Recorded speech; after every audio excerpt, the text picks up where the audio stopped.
Даўно-даўно не за нашу памяць было гэта. Шчаслівы то быў куточак белага свету. Вольна жылося людзям у той краіне. Ніхто іх не гнаў, ніхто іх не крыўдзіў, нікому яны не належалі. Багатая, урадлівая была іх зямля. Шырока раскінуліся іх палі, зялёныя травы сенажаці калыхаліся на ветры.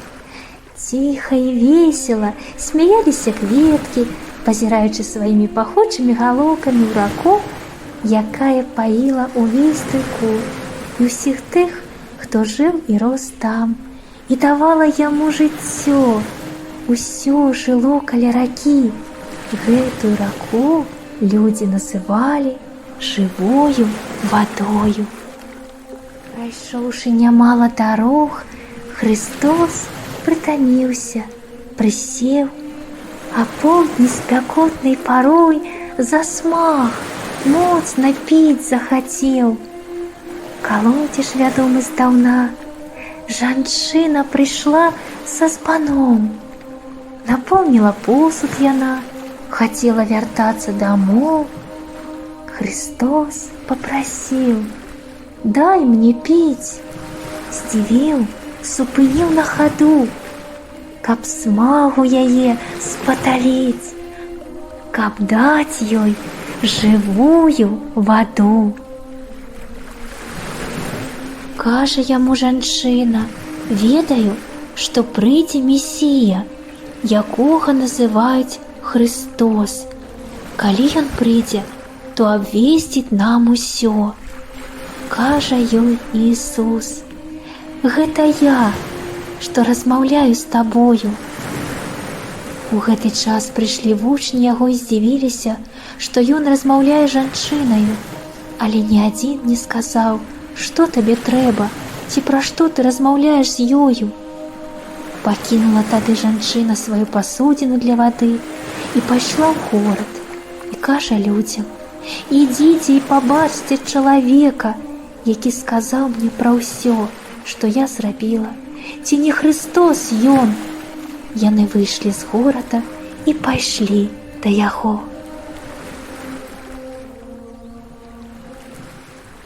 Але нешта страшнае і незразумелае для чалавека зрабілася там.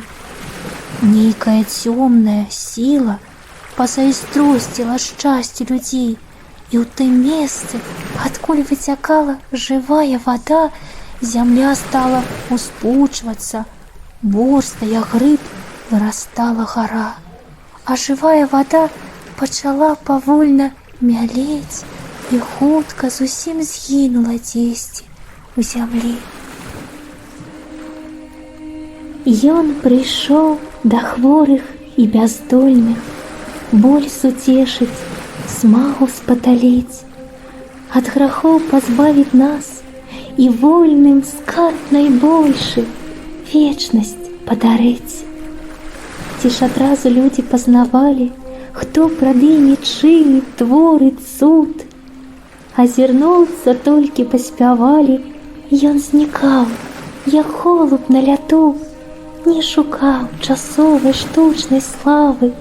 Цар нябесны, міласэрны Бог, на сабе мы бачым яго справы, як ратуе нас яго любоў.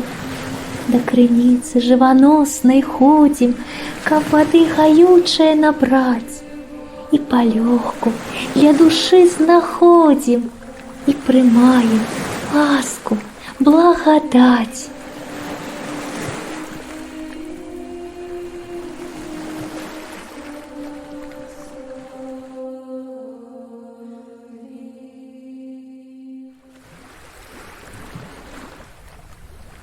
Гневалася неба, бушавала вада, траслася зямля.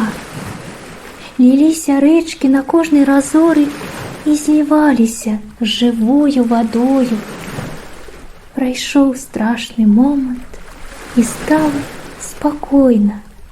Вада ўся злілася ў старое дно жывой вады, і жыццё, затрыманае праз доўгі час гарою, і зноў пайшло сваёй дарогай, і ажыло мёртвае поле.